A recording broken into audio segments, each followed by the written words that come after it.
Good afternoon.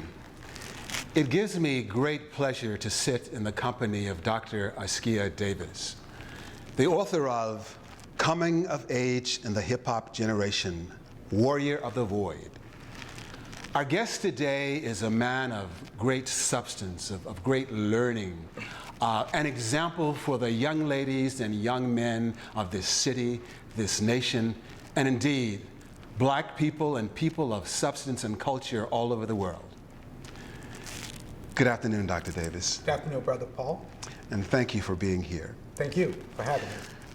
I must confess that I'm just a little bit nervous in talking to you because every occasion that I have to either read about you or listen to you, I'm always humbled. I consider this a sacred moment. A little earlier today, you were talking to some young brothers and sisters in this very room, and I could see how they were entranced and just amazed. And I have to thank you for being the example of shining Black manhood that you are. Well, thank you, Brother Paul, for those compliments. So I'd like to begin, if you would permit me, by asking you just to share us something of yourself. Well, I grew up in Georgia, small town in Georgia, 5,000 people. Came to New York, part of that great northern migration of Blacks from the South to New York at age 15. At age 16, I lived alone in the Bronx. Had my own apartment. I was living with my brother. He decided he was going into the Army, Vietnam time, and he wanted to send me back to Georgia. And there's a song called I Never Go Back to Georgia. And I did not go back. I stayed, I kept the apartment. I put myself through high school. In high school at the age of 16, I read the autobiography of Malcolm X, and it transformed my life.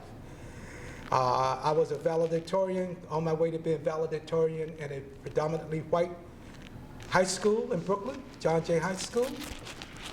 And I was walking around with Malcolm X, and I was talking Malcolm X in my history classes, and it was a nuisance to some people, but I had some teachers who continued to encourage me. I went on to Brooklyn College, and at Brooklyn College, I was involved in the Black student movement. I was the leader of the Black students at Brooklyn College. We fought to open Brooklyn College, enrollment at Brooklyn College to Blacks and Puerto Ricans, and to bring about the African American and Puerto Rican Studies Department. At age 18, I should say, I was arrested, gun to my head at home, in that apartment I lived alone in the Bronx. And I was arrested, taken to Rikers Island, gun at my head, and I faced 228 years in prison for trying to bring Blacks and Latinos to Brooklyn College. I was a member of the Black Panther Party as well. And then those were my coming of age experiences. And I talk about that because our book is really about that. I've gone on to, I graduated from Brooklyn College, did it in 4 years, even after going to jail. And by the way, Shirley Chisholm got me out of jail, Congresswoman Shirley Chisholm, and my other 18 friends from Brooklyn College. I finished Brooklyn College in '72. I went on to Columbia University at '74. I got my doctoral degree 30 years ago at Teachers College. I was on the same grounds as Barry Obama, who's now known as Barack Obama, getting my degree. He was getting a master's and I was getting a doctorate. And from there, I went on to become, I had been a teacher, a counselor, I was an administrator. I became a senior assistant to 3 different chancellors, the superintendent of schools in Harlem, and then the superintendent, the deputy regional superintendent in the Bronx, with 140 schools and 99,000 students. And so my life has been dedicated to our young people. We're going to get into the book in a minute, but I just want to explore some other avenues of your life. And it's interesting and fortuitous that this is Black History Month. I dare say that Carter G. Woodson would have been proud to have been the architect of these kinds of experiences in this day, in this month. Yeah. So we have to give thanks for that. But as I think about you and what I've read about you, I wonder if you would share with us some of those experiences which made you the kind of person that you are. For example, I know that in the book you mentioned that your father was not around. In fact, I think you called him a Rolling Stone. Yeah. And I think that's something that many of us can identify with. I know that you pick cotton, and I had to chuckle when I read the book because I too pick cotton. I'm from Augusta, Georgia. And I shared a story with you when I was slapped upside my head because in my attempt to be rebellious, I called, or I responded to a white man's calling me by my first name with the words yes, and at that time, of course, black people, you could really be physically abused if you didn't say yasa or nosa. Yes, sir. And I just wasn't about that.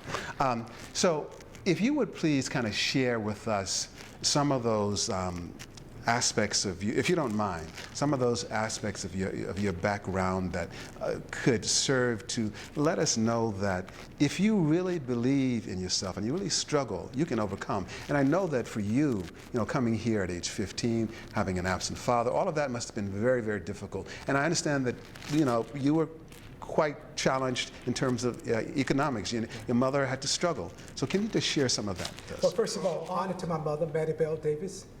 My heart. I would say at 5 years old, I was in the cotton fields of Georgia, bare feet. We were very poor. 6 years old, believe it or not, I was working at a dry cleaners. I used to put wood in a boiler to produce the steam after school. I worked pretty much all my life, and yet we were still poor. Because I had a father who was not taking care of business the way he needed to. There were 4 neighborhoods in my hometown for black folks. He had a mistress in each neighborhood. And at the age of 10 years old, he left my mother. I was 10.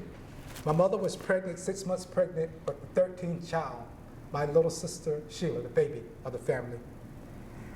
But I learned that we got together as a family. We didn't mourn. We pulled together. And from that day on, we never again had our lights cut off. We always had food, and we always had a place to stay. Because when I was 7 and 8 years old, Brother Paul, sometimes I was so hungry at night, I would dream that I was at a table sitting eating. And I would wake up in the middle of those dreams, only to discover that once again I was in bed, and the hunger pains were just ravishing my stomach. That was before we had food stamps. So I made a determination that I was going to be a good man to my family. And I wanted to leave Georgia. I wanted to see the world. I wanted to conquer the world.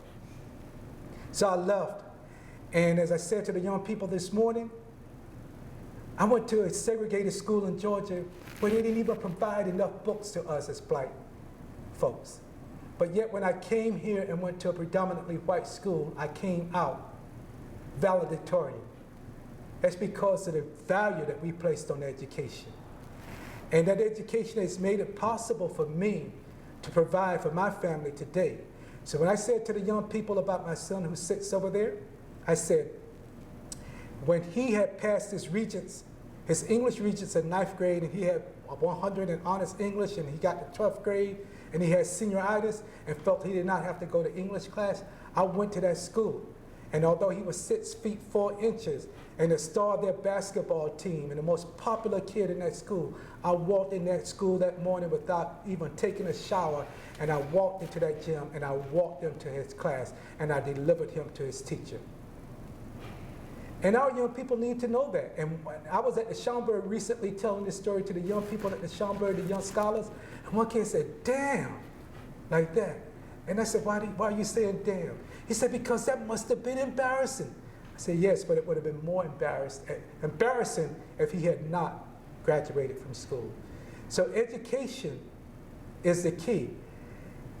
And with that education is the confidence, it's the belief, it's the faith in us as a people.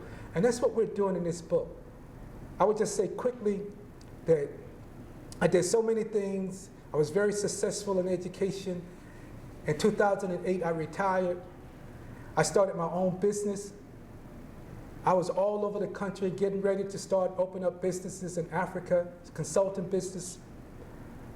And the Spirit hit me and told me, walk away from all that fame, all of that money, and do this book. Bring this message to young Black and Latino males in America who need to hear a faith-affirming message that speaks to their lives and their experiences. When I first came across coming of age in the hip hop generation, I was sitting in a restaurant on 132nd Street having a cup of hot chocolate. And you know, it's funny, like you, I grew up in a situation where my parents emphasized, although they weren't able to get any kind of an education. My mother, I should say, picked cotton. My father worked at a place called Feed-Right Milling Company, and that work required that he unload 200-pound sacks of grain on his back. And you know, the youngest white child could call him boy.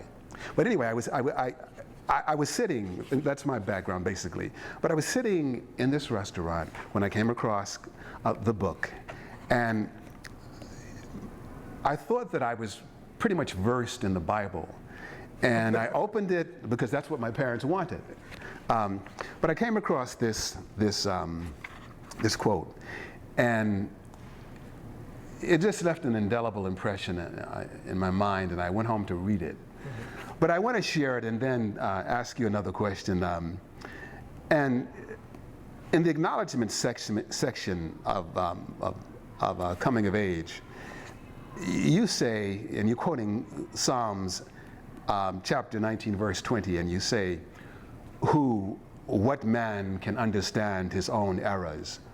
O Lord, cleanse me of secret faults. When I read that verse, it just resonated with so much of my pain. Secret faults that were not of my own doing, secret faults of my people. I remember those occasions when I had to virtually, I could say lie, but prevaricate and take things that didn't necessarily belong to me, just so that you know, my parents and the rest of my family could have just a little something to eat. And I wasn't proud of that. I realized the fact that I was stealing it from people who were oppressing us. Right. But nonetheless, my parents always said that you should not steal. Absolutely. And although, you know, I worked at a place as a curb boy, and it was what they call down south a package store. People would drive up, and I had to, you know, go to their car and take their order for liquor. And of course, it was segregated, so all of the orders for liquor that I was taking was for white folks, and they call you boy and nigga, or, and I use that word in quotes because I don't like to use that word. But anyway, what I would do is to take whatever money I could from them. I wasn't, you know, hitting him over the head or anything, but if he was a little bit drunk or if he didn't know that he had change, I kept it. And I felt bad about it, but I rationalized it. So what I'm saying, when I read this passage, wow, those kinds of things, and I just use that as an example, when I read this passage, those kinds of deeds, they were less painful to me. Right. So having read that, I began to read further, and I'm going to shut my mouth because I really want to get to you. I flipped further, and I said this to you the last time we talked. You know, the words of James Weldon Johnson and God stepped out on space, that whole passage, the creation. But as I read that, it resonated so much with my spirit, and I wanted to meet you. Here I am. And forgive me, I don't want to appear that I'm a sycophant or anything, but you're sort of a hero of mine. Wow. So what I'm asking, having made that confession, my mother wouldn't like me confessing that I I did some things that she wouldn't approve of. But having made that confession and having felt somewhat cleansed because of the reference that you gave me with that Bible verse, what do you say to people like me who have those pangs of guilt? I know that we as a people have had to do some things that we ordinarily wouldn't do, and it bothers us. What would you say to us? What can you say that would help us to ease that pain? Well, it's interesting. This past Sunday, I was at Teaneck Baptist Church presenting the book. And what I realized and why that passage, that psalm is so important is because God can cleanse us. And one of the things that I told my son, and we talk about a lot in this book, is that there are demons in our lives. But we can't let the demons in our lives turn us away from the truth. So we tell that lie and we step to the truth. And so that's what we're doing in this book. We're stepping to the truth. We're not getting hung up in our faults and in our missteps, because there's a cleansing for that. So we have to, and I say to my son, when you make a mistake, and you could be on my last nerve, and that has special meaning for black folks, as you know. But I don't want to dwell on that. I want you to dwell and look at the possibilities before you, not the lie that is in front of you at this time. And that's what we got to do as a people. And I think that's why I've been able to forgive my father. I haven't seen my father in, 5 decades? But yet I still pray for him, even though I don't know if he's alive. Right. One thing I want to say, Brother Paul, when I was coming here and I was thinking about you and your contribution to these young people in terms of bringing good literature to them, to me, this book, Coming of Age in the Hip Hop Generation, if you think about Native Son and you think about Bigger Thomas, this is a book. Imagine Bigger Thomas surviving and becoming middle class and not having his own son and raising that son in the hip hop generation. We have so many black folks who struggle in the black power and black is beautiful generation. They've gotten to a point where they've had sons and daughters and grandsons and granddaughters. And some have taken the legacy and they run with it, and some have struggled with the legacy. This book is about the struggle with the legacy. It's about my imperfections,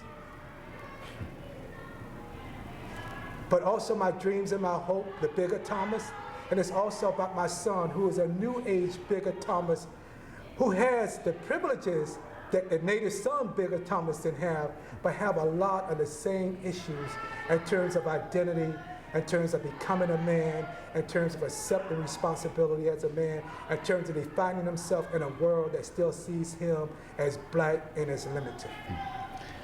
Well, you know, I read many of these passages, and I was having a conversation with a friend of mine who said that the son has to kill his father. And he didn't mean that literally, but a son has to find his own voice. And having read these passages again and thinking about you and knowing of your son's struggle to find his own voice and how you have embraced that and stood, steadfast and helped him to, and continue to help him to find his own voice. What couldn't you say, or what would you say to fathers who are trying to help their young men find their voices? And they may not be as fortunate as your son might be.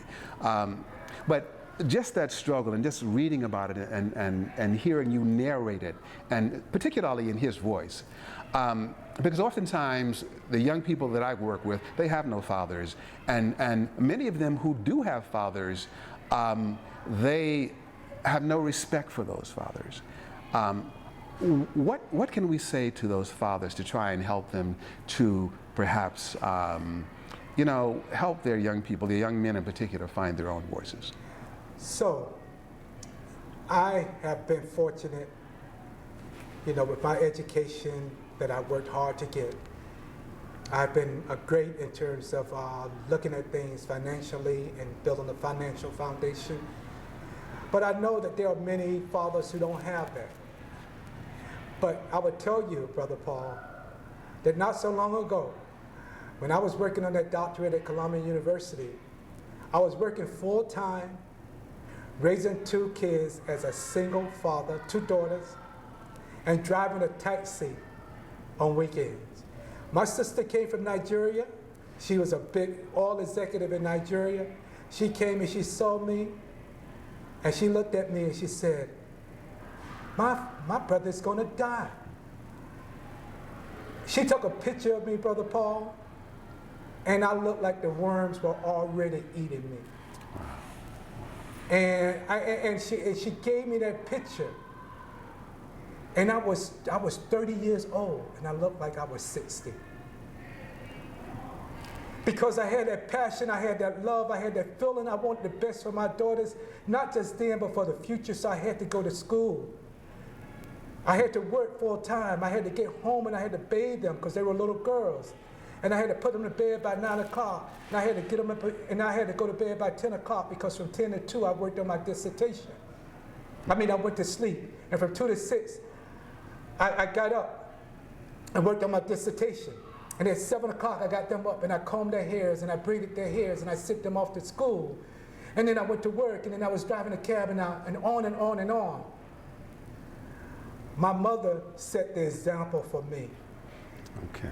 She made sure that we would eat when she didn't have enough to eat. And so what I'm saying is, it's the example. It's not what we have. Because guess what? Okay. I didn't have. Okay. I didn't have. Okay. When I was growing up, I didn't have. But I had this mother. I had this. And in Black History Month, the people that we need to celebrate are those mothers and those fathers who understand that and who's going to go that extra mile to do. And even those fathers who are separated from their sons and their daughters who make that attempt and sometimes fight through the resistance of the mother who want to hold them away from their kids. So we got to do that. So I say to the fathers, you got to try, you got to move. It's hard. It was hard for me. As I said, my sister thought I was going to die. She gave me the money to get out of that taxi cab, Paul. And today I'm able to sit here before you. I was broke in my pockets, but I was rich in spirit. And that's what we have to show our young people. Thank you. And thank you for the example of your life. Mm-hmm. As you were speaking to the young ladies and young men this afternoon, it was refreshing to see them as attentive as they were. Mm-hmm. You know about some of the struggles of our young people, having spoken throughout this city. And many of those young ladies and young men that you spoke to this afternoon are in the throes of that struggle. Absolutely. So to have them give you the kind of attention that they gave you was something that I found really refreshing, because oftentimes that doesn't happen. So what I'd like you to do is to get into some of the reasons that you wrote this book and just to share some of what this book is about. So this book is really about coming of age in the hip hop generation. It's a dual memoir. It's my memoir with my son's memoir. It was written when my son was 17 years old. His prom picture is on the cover. And the idea was, again, to take this message to the young people in America, the Black and Latino boys. But guess what? The first principal to invite us to speak was an Italian-American principal, okay. Ken P. Okay. Petriccione. Okay. He said, Dr. Davis, I read this book and I saw my own story with my own teenage boys in this story. Exactly. Norman Webster, who is a Jewish gentleman, wrote me one morning at 3 o'clock. I'm in Baltimore. I'm getting these messages on my phone, and I'm reading this book with my 20-year-old son, because now I'm resolving some of the issues that we didn't resolve previously in our experiences by looking at this book. So what I'm saying to you is, we started with the focus, and one of the reasons why I self-published and I did not give it to anyone. I wanted to tell the story in the most authentic fashion possible. Because you know, when you go to these publishing companies, they own it and they own you. So I put my own money, I put my own time, I typed every single word. There are 474 pages initially. We started on November 10th, 2010. The Spirit hit me and told me to walk away. I was doing very well as a consultant. I told my wife, I sat down to do our taxes. I said to Nydia, Nydia, we're becoming part of the 1%. I said, we make so much money. And you know, the Spirit hit me and told me, walk away from all of that. November 15th, 2010. November 16th, 2010, a day later, I went to Syosset, New York. I met my partners, National Urban Alliance for Effective Education. I told them I was through and that we were going to work on this book. May 19th, 2011, 6 months later, we uploaded 474 pages to the Library of Congress on Malcolm X's birthday. Okay. Now you tell me that the Spirit wasn't behind Exactly. And I think the Spirit was behind the fact that I was sitting in that restaurant when I came across this book. I really believe that. So, you know, again, at the risk of being redundant also, and I'm to some extent, I'm a little bit emotional, not in a soggy, sappy kind of a way. I'm a little bit of, maybe poignant is a better word, because I looked in the faces of those young people this afternoon, as I look in their faces virtually every day. Right. I look in their faces when they're involved in mischief. I look in their faces when I see them on the street. And when I saw them respond to you in the way that they did, asking you for books, it says to me that, you know, you have a sacred mission here. Yeah. And it's a sacred voice because you touched them. Yeah. So one of my reasons for asking you here is because I want to try and hopefully help to create that landscape where these young brothers and sisters can see you and see people like you. As you know, we've had an occasion to talk to Dr. Gibran Muhammad. You know, we've had Cornel West. We'd have There's so many steps. Precisely. I mean, to follow in their footsteps, I'm humble. Well, I think that obviously you've been given this voice for a reason. Yeah. And you know, I feel thankful that you've allowed me to talk to you. I just have a couple of more questions, and then we're going to try and bring this full circle. I recall, many years ago, my parents telling me that there are no accidents in life. Everything happens for a reason. Even the suffering that you go through, it's for a reason. So as I think about the reason for my sitting here with you, and the reason that these young people were able to see you today and to meet you today, I'm just concerned as to how we can make your voice and the voices of those like you more prevalent in our community. You were talking earlier and contrasting how, unfortunately, our young men have been socialized to want to respond to the booty as we look at our women, as opposed to looking at a woman's eyes.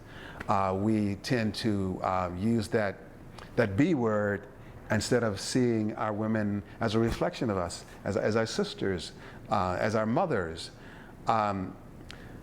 And it's been a challenge to try and let them understand that. And I dare say, I think that you were able to communicate that to those young brothers. How can, and I know I'm asking a lot of you, how can we make your voice more prevalent in the face of, you have all these hip hop artists, and I love hip hop, who think it's okay to use that B word, or I even read I came into some lyrics by Lil Wayne late, and those lyrics he's saying, "Let's go F," go, and it just shocked me when Oh, that's mild for Lil Wayne. That's mild. Oh, that's very mild. So, I listened and I was just shocked. In fact, they're still on my desk. But I'm wondering, what can we do? And I know that's a tall order, but what can we do to try and help our young people to understand? I mean, there's a young lady, for example, you saw her this morning, and very beautiful young lady, but as you mentioned in your book, sometimes their pants are low riders, and you can see tattoos on their derrieres and all of that, and they think that that's attractive and that's going to pull a man. How can we perhaps, and I think we're perhaps outgunned because we don't have the clout of a Jay-Z or a Lil Wayne. We don't have that kind of access. What can we do to try and So I'm hopeful because I say in the book, we say in the book, my son and I, that before Malcolm X met Elijah Muhammad, he was just a jiving, shucking and jiving Negro. Yeah. I grew up imitating Tarzan. I used to tie ropes to trees in Georgia and swinging on ropes. And we were playing Killing the Africans. Exactly. I played cowboys and Indians. I always wanted to be the cowboys to kill the Indians, although I have Native American ancestry. So, and that was not atypical. That was the reality for so many of us in my generation. But we flipped the script. And what we need to do is we need to have the voices, like our own voices, your voice, the voices of Dr. Muhammad. When I hear Dr. Muhammad speak, that man, he reminds me so much of the brilliance that you just heard all the time in the 60s and 70s. But it's not as many voices doing that. But what I'm saying is, before the 60s, those voices weren't there. So what we have to do is we have to continue to plant the seed. Because as we plant the seed, and that's what I'm doing. That's why, I bought a car last year, brand new car. I live in Brooklyn, a couple of blocks from the subway, don't need a car.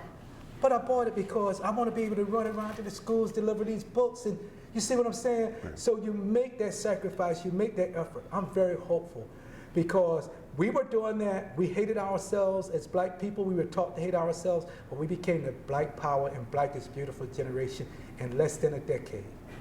So you think about that. So I'm hopeful. And there are hip-hop artists, and my son has introduced me to guys like Lupe Fiasco. He has this great song called Bitch Bad. Right.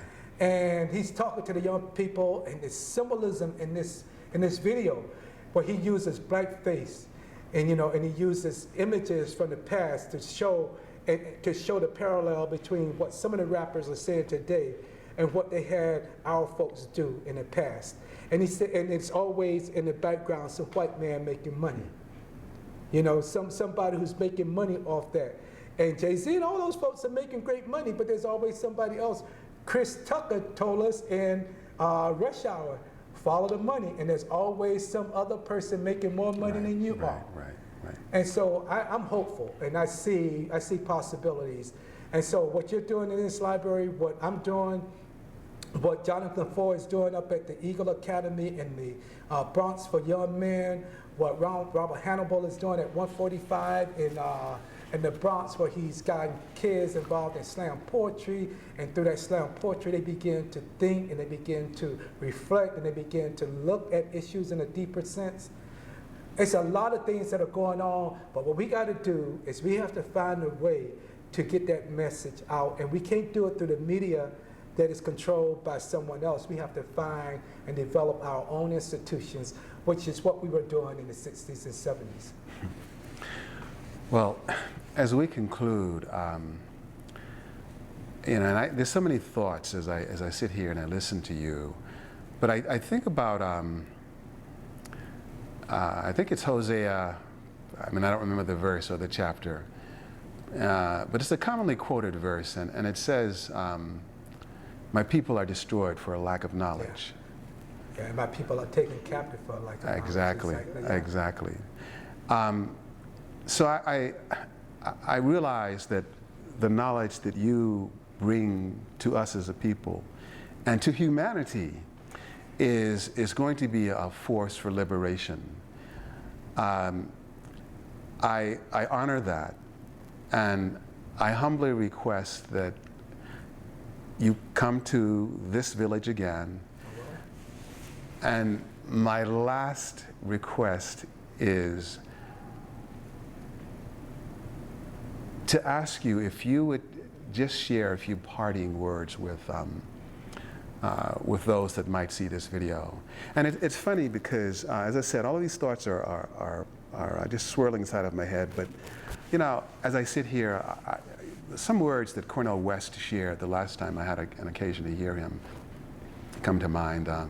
And if you permit me to share them with you as you conclude with your comments. He said, the world is in deep trouble.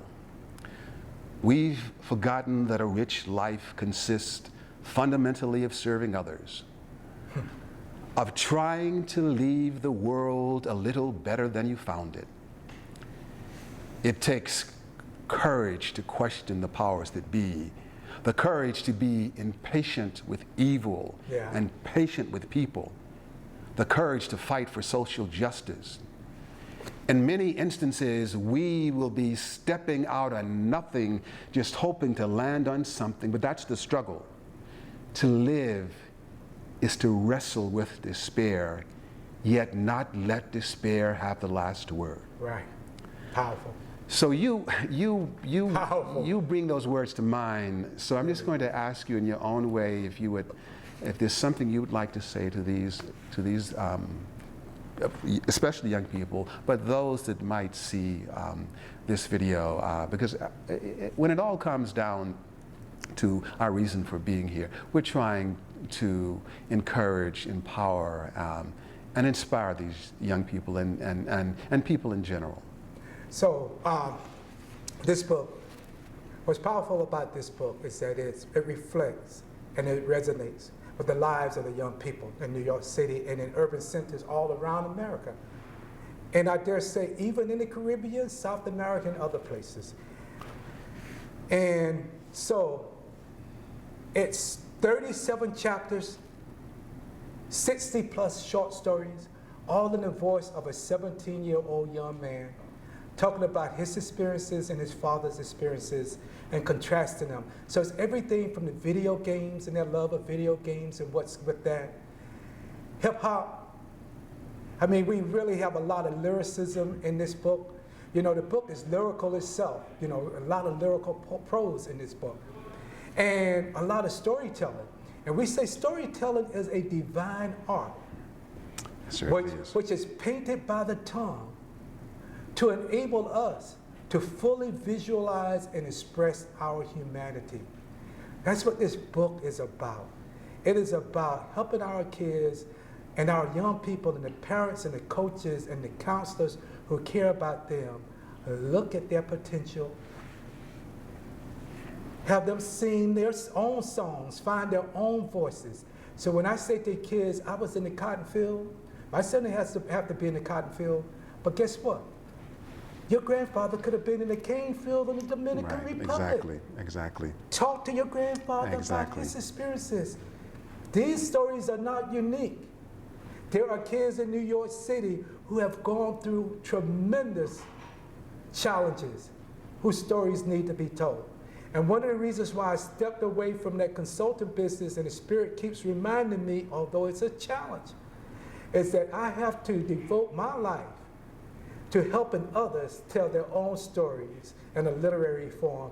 And that's what one of my next projects is to work with fathers and sons and mothers and daughters to bring those stories forth in some kind of anthology that really speaks to the experiences of other young people coming of age in the hip-hop generation. Thank you. The book is Coming of Age in the Hip-Hop Generation, Warrior of the Void.